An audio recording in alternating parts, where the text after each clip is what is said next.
द्वितीय भाषा हिंदी। इसके तहत द्वितीय वर्ष डीएलएड में हिंदी अध्ययन अध्यापन शास्त्र विषय कोड क्रमांक S5 के अंतर्गत घटक क्रमांक 1 भाषा का स्वरूप, संपादन, विकास प्रक्रिया एवं मार्गदर्शक क्रियाएं, इस घटक को हम देखने जा रहे हैं। इसमें सबसे अहम बात है भाषा का स्वरूप। क्या है भाषा का स्वरूप? तो भाषा का स्वरूप में सबसे महत्वपूर्ण शब्द है भाषा। कौन सा? भाषा। जो भाषा शब्द भाष इस धातु से बना है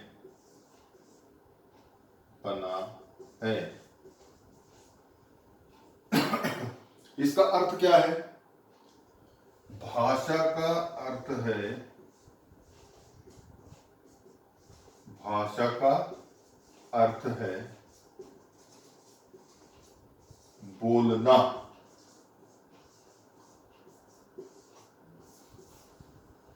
हम भाषा का इस्तेमाल करते हैं का मतलब क्या है?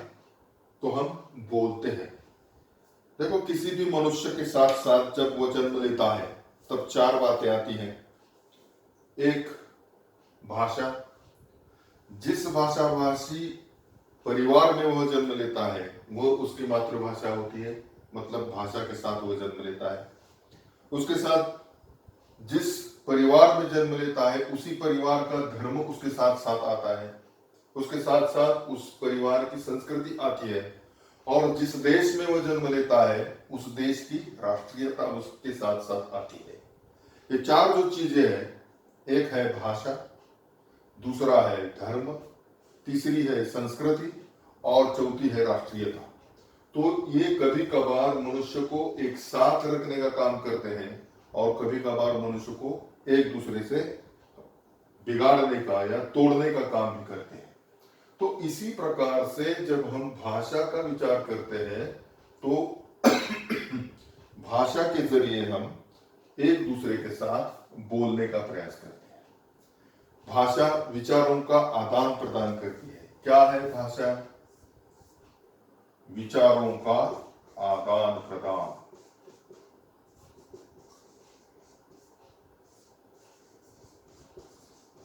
आदान और प्रदान। सिर्फ विचारों का आदान प्रदान है क्या? नहीं है। तो इसके साथ साथ और बातें आती है। भाव भावनाएं। क्या करते हैं हम? भाव भावनाओं को एक दूसरों के सामने आदान प्रदान करते हैं। मतलब मानवीय भाव भावनाएं, मानवीय विचारों को आदान प्रदान करने के लिए किसी एक साधन की आवश्यकता होती है और उसी साधन को हम भाषा कहते हैं, जिसका अर्थ है बोलना।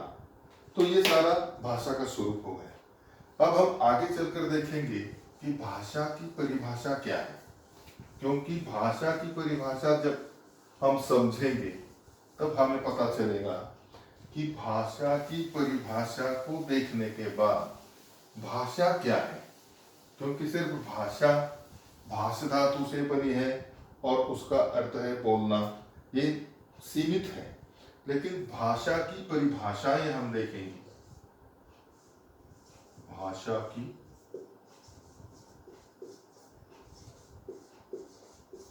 परिभाषाएं।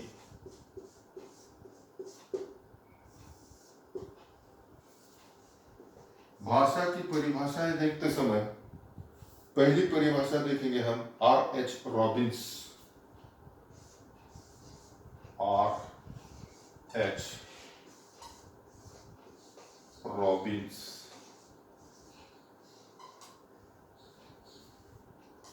उनके अनुसार भाषा एक ध्वनि चिन्हों की व्यवस्था है।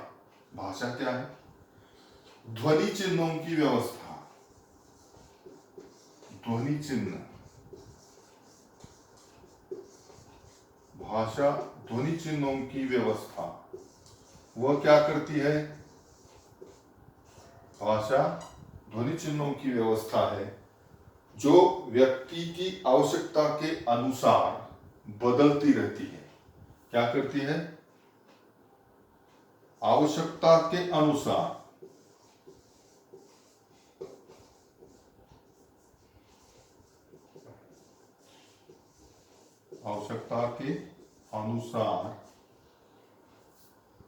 बदलती है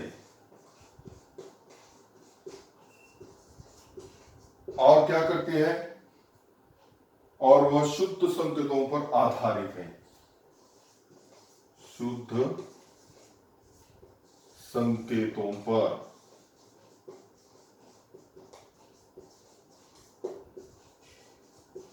आधारित है। आर.एच. रॉबिन्सन के अनुसार भाषा ध्वनि चिन्हों की वह व्यवस्था है जो मनुष्य के आवश्यकता के अनुसार बदलती है और शुद्ध संकेतों पर आधारित है। हमें ध्यान में रखना चाहिए कि ध्वनि चिन्हों की व्यवस्था क्या है? किसे कहते हैं ध्वनि चिन्हों की व्यवस्था? ध्वनि चिन्ह का अर्थ क्या है, या ध्वनि चिन्ह हम किसे कहते हैं? तो ये ध्वनि चिन्ह जो है, उन ध्वनि चिन्हों में अलग अलग बातें समाहित हैं। क्या है ये ध्वनि चिन्ह? ओ, ये आ गया पो, ये आ गया दो, ये आ गया ब, ये सारे क्या है? ध्वनि चिन्ह है। और इन्हीं ध्वनि चिन्हों की व्यवस्था की जो मनुष्य को जिस प्रकार की आवश्यकता है, आवश्यकता माने उसमें होने वाले आशय के अनुसार चिन्हों का प्रयोग। अब देखो, अगर हम अध्यात्म वाली बात करने वाले हैं या पौराणिक स्तर की बात करने वाले, कौन सी? पौराणिक, कौन सी? आध्यात्मिक। तो आध्यात्मिक हो या पौराणिक हो, उस जमाने की अगर बात करनी है तो ध्वनि चिन्हों की आवश्यकता के अनुसार हमें बदलना पड़ता है। माने आवश्यकता के अनुसार ध्वनि चिन्ह हम ले लेते हैं और शुद्ध संकेतों के आधार पर हम बातचीत करते हैं। माने पौराणिक अगर कोई बात कहनी है तो उस जमाने के शब्दों का प्रयोग करना पड़ता है। जैसे भाई के लिए भ्राताश्री, पिता के लिए पिताश्री, वैसे छोटे भाई के लिए अनुज, वगैरह वगैरह वगैरह बातें करनी पड़ती है। तो जिस प्रकार का काल है, जिस प्रकार की मनुष्य को आवश्यकता है, उसी आवश्यकता के अनुसार हमारी जो ध्वनि चिन्हों की व्यवस्था है वह आवश्यकता के अनुसार हमेशा बदलती रहती है और शुद्ध संकेतों पर आधारित होती है। माने उसमें व्याकरण की बात है। शुद्ध संकेत, व्याकरण। बगैर व्याकरण के किसी भी प्रकार की भाषा नहीं चलती। इसलिए आर.एच. रॉबिन्सन का कहना है कि भाषा एक ध्वनि चिन्हों की व्यवस्था है जो व्यक्ति की आवश्यकता अनुसार बदलती रहती है और वह शुद्ध संकेतों पर आधारित होती है। समझ में? अब देखो दूसरा भाषा शास्त्री क्या कहता है, उसकी ओर हम देखेंगे। अब देखा हमने आर.एच. रॉबिन्सन का कहना, उसके बाद हम देखेंगे कि और अलग अलग प्रकार के जो भाषा शास्त्री हैं, उन भाषा शास्त्रियों ने भाषा की परिभाषा देते समय क्या क्या बातें बताई। तब पता चलेगा कि भाषा का स्वरूप क्या है। जब तक पता नहीं चलेगा। दूसरा है सेपिर। अब देखो सेपिर का कहना क्या है।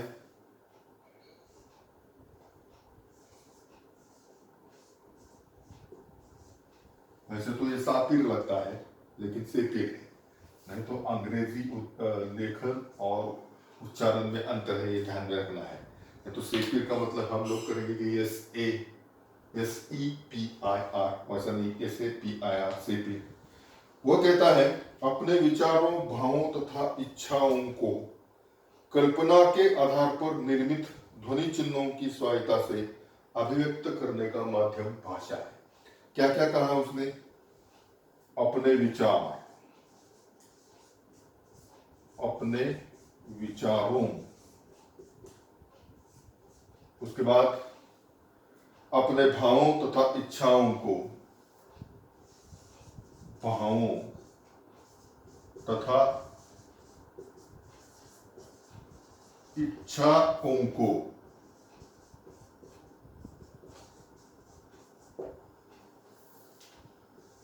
कल्पना के आधार पर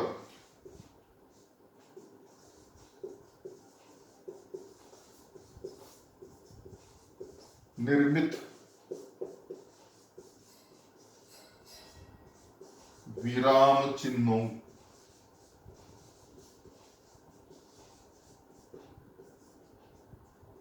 द्वारा अभिव्यक्त करने का माध्यम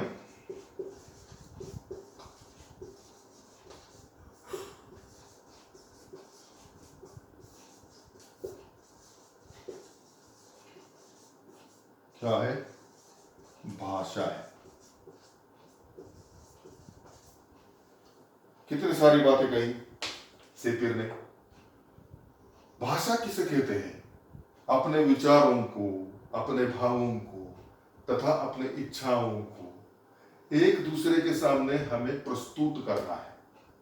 जब तक हम प्रस्तुत नहीं करते तब तक पता नहीं चलेगा कि हमारे मन में क्या विचार है, हमारे मन में कौन कौन सी भावनाएं निर्मित हो रही है, या हमारी इच्छाएं क्या है, हमारी आकांक्षाएं क्या है, हमारी महत्वाकांक्षाएं क्या है, हमारे दिल में जो कुछ भी बातें हैं वह बताने के लिए कल्पना के आधार पर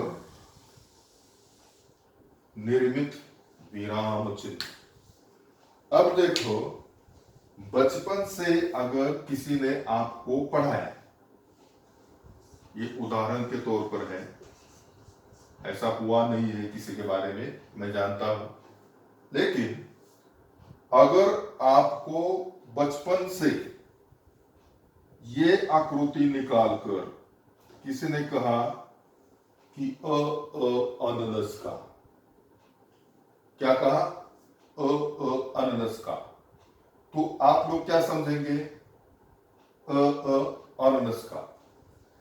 किसी ने आपको कहा कि ये परी का, क्या कहा? परी का। ये कल्पना के आधार पर निर्माण किए गए विराम चिन्ह है, ऐसा सेपिर का मानना है। दरअसल विचार किया जाए तो भाषा शास्त्रियों ने जब कभी कभार देवनागरी लिपि का विचार किया तो देवनागरी लिपि मनोविश्लेषणात्मक लिपि है और वह कई सिद्धांतों के आधार पर व्यक्त की गई है। लेकिन सेपिर का कहना है कि कल्पना के आधार पर निर्मित विराम चिन्ह है और उसी विराम चिन्हों के माध्यम से या उसी विराम चिन्हों के द्वारा अभिव्यक्त करने का जो माध्यम है, उस माध्यम को हम क्या कहते हैं? भाषा कहते हैं। तो ये जो सारी बातें हैं ये कल्पनामयी बातें हैं। कौन सी है? कल्पनामयी। ये किसका विचार है? सेपिर का। सेपिर का कहना है कि विराम चिन्हों को हम कल्पना के माध्यम से इस्तेमाल करते हैं और उसी माध्यम को, माने कल्पना के आधार पर निर्मित विचार चिन्हों का जो साधन है, उसी साधन को वह क्या कहता है? भाषा कहता है। लेकिन उसी भाषा से भी उसने क्या समझाया है कि मनुष्य अपने मन के विचार, अपने भाव, इच्छाएं अभिव्यक्त करने का प्रयास करता है। तो मनुष्य हमेशा एक दूसरे के साथ उसी प्रकार से अपने मनोभावों को अभिव्यक्त करने का प्रयास करता है, और उसी प्रयास करते समय जिस माध्यम का वह इस्तेमाल करता है उसे वह कहता है भाषा। तीसरा भाषा शास्त्री है जिसका नाम है स्वीट, SWEET।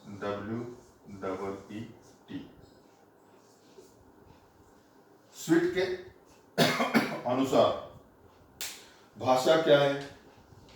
ध्वनियों द्वारा विचारों की अभिव्यक्ति भाषा है। वो क्या कहता है? ध्वनियों द्वारा विचारों की अभिव्यक्ति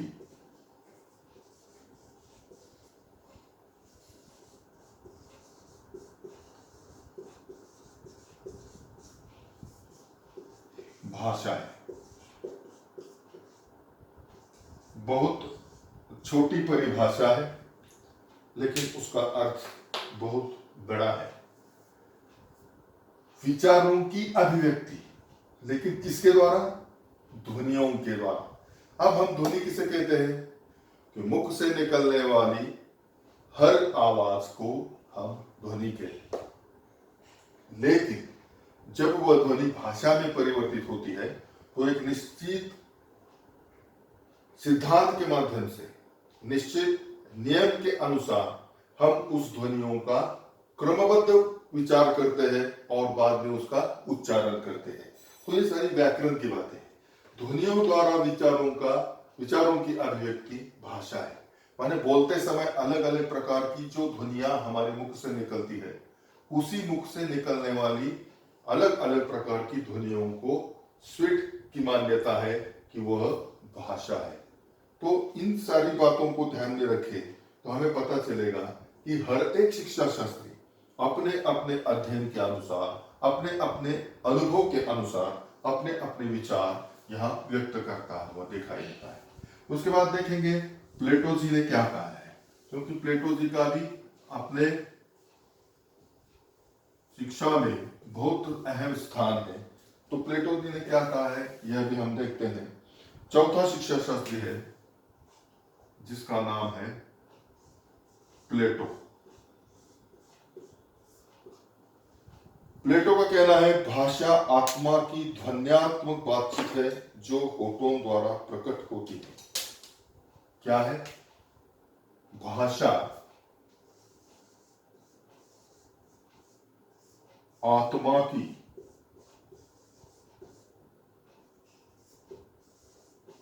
ध्वन्यात्मक बातचीत है। कैसी बातचीत? ध्वन्यात्मक बातचीत।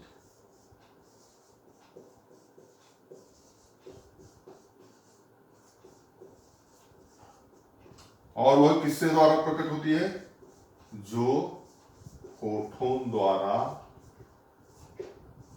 प्रकट होती है, जो होठों द्वारा प्रकट होती है।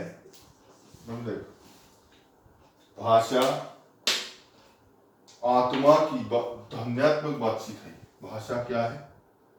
आत्मा, हमारे हृदय में होने वाले अलग अलग भाव, भावनाएं, विचार, यह सारी जो बातचीत चलती है वह बातचीत जिसमें चलती है उसे कहते हैं आत्मा, प्लेटो के अनुसार। तो ध्वन्यात्मक बातचीत माने आत्मा में होने वाले विचार, भाव, इच्छा, आकांक्षा आदि सभी बातों को जब हम उसको ध्वन्यात्मक रूप देते हैं, माने प्रकट रूप देते हैं, और वो प्रकट रूप देने का साधन क्या है? होठ।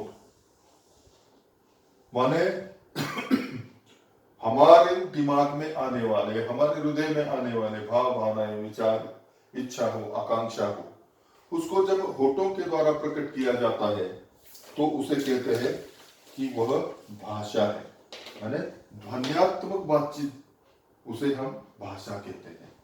तो प्लेटो के बाद एक भारतीय विचारवंत है, उनकी राय क्या है भाषा के बारे में, वो थोड़ा सा देखते हैं और आगे बढ़ते हैं।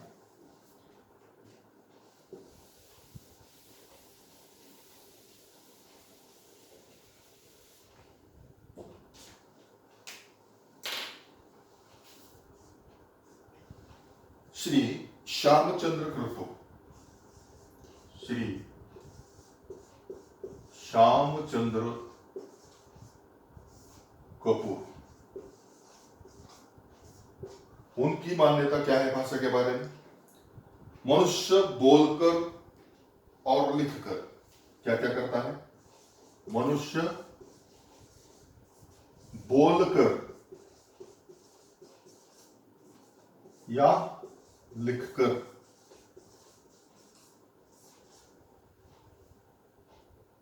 अपने विचारों दूसरों पर, अपने विचार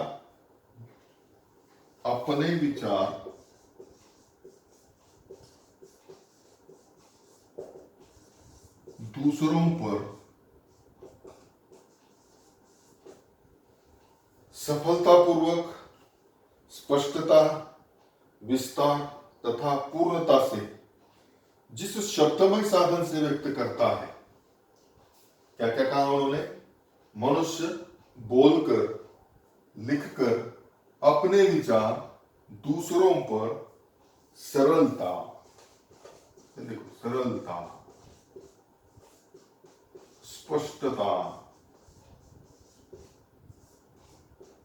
उसके बाद विस्तार तथा पूर्णता, विस्तार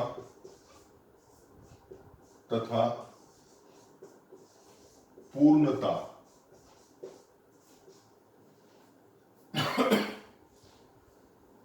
से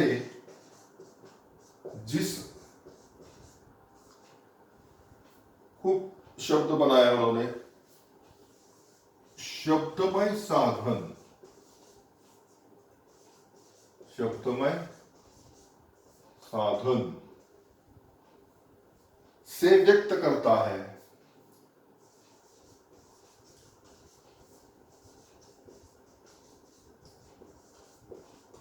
उसे भाषा कहते हैं।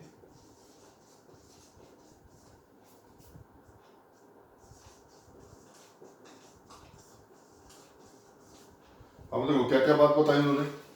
मनुष्य बोलकर या लिखकर अपने विचार दूसरों पर सरलता, स्पष्टता, विस्तार तथा पूर्णता से जिस शब्दमय साधन के आधार पर व्यक्त करता है, उसे भाषा कहते हैं। अब देखो शब्दमय साधन का अर्थ क्या है कि अलग अलग प्रकार के ध्वनि चिन्ह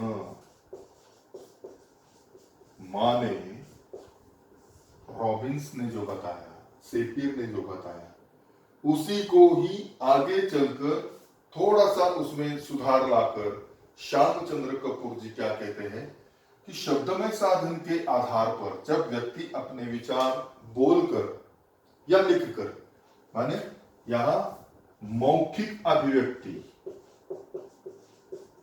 और यहां लिखित अभिव्यक्ति, मौखिक तथा लिखित अभिव्यक्ति के माध्यम से जब कोई व्यक्ति अपने विचार सरलता, स्पष्टता, बड़े विस्तार के साथ और पूर्णता के साथ, आधे अधूरे विचार नहीं, पूर्ण रूप से वो विचार व्यक्त करता है, बड़े विस्तार के साथ। कुछ एक लोगों को आदत होती है, बात छोटी होती है लेकिन बड़े विस्तार से उसको बताने का काम करते हैं। उसका ऐसा हो गया, फिर ये आ गया, फिर वो आ गया, अरे पते की बात बताओ भैया क्या हो गया। उसे छोड़कर वे क्या कहते हैं, बड़ा लंबा चौड़ा विस्तार करके अपना भाषण देते हैं।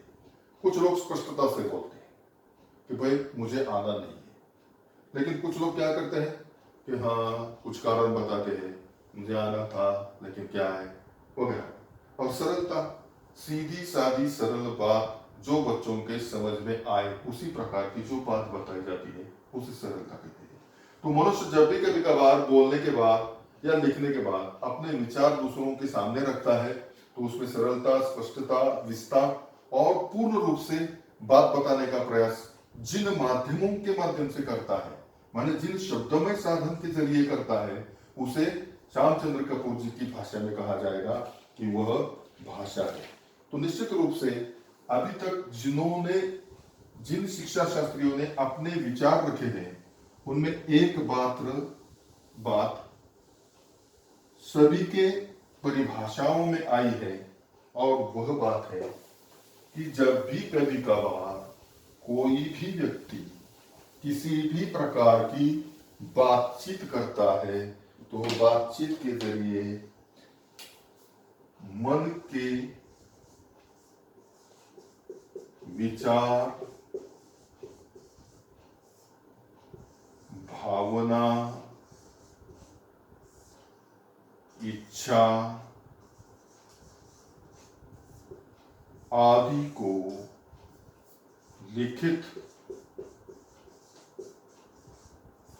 या मौखिक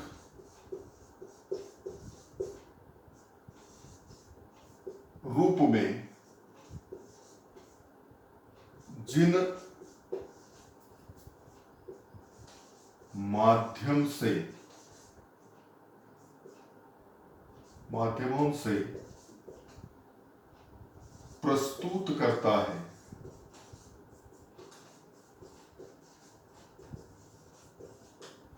उसे भाषा कहते हैं। इससे अगर समझ में आए तो पता चलेगा कि रॉबिन्सन का कहना, शेक्सपियर का कहना, स्वीट का कहना, प्लेटो का कहना और श्यामचंद्र कपूर जी का कहना यही था कि मनुष्य के मन में अलग अलग प्रकार के विचार आते हैं, भावनाएं आती है, इच्छाएं होती है, आकांक्षाएं होती है, और वह एक दूसरे के साथ वह बताने का प्रयास करता है। तो बताते समय कभी कभार लिखित रूप में वह अभिव्यक्त होता है, कभी कभार मौखिक रूप में वह अभिव्यक्त होता है। तो लिखित या मौखिक रूप में जिन माध्यमों से प्रस्तुत करता है उसे भाषा कहते हैं। और इससे भी अगर छोटा शॉर्ट वर्ड स्वीट अगर कहा परिभाषा करनी हो तो मेरे ख्याल से मनुष्य मानवीय भावों को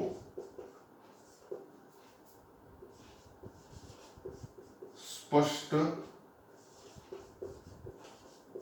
करने के लिए जिस माध्यम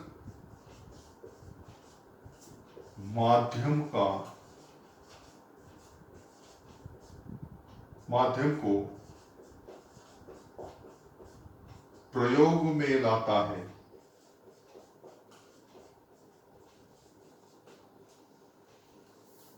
उसे भाषा कहते हैं।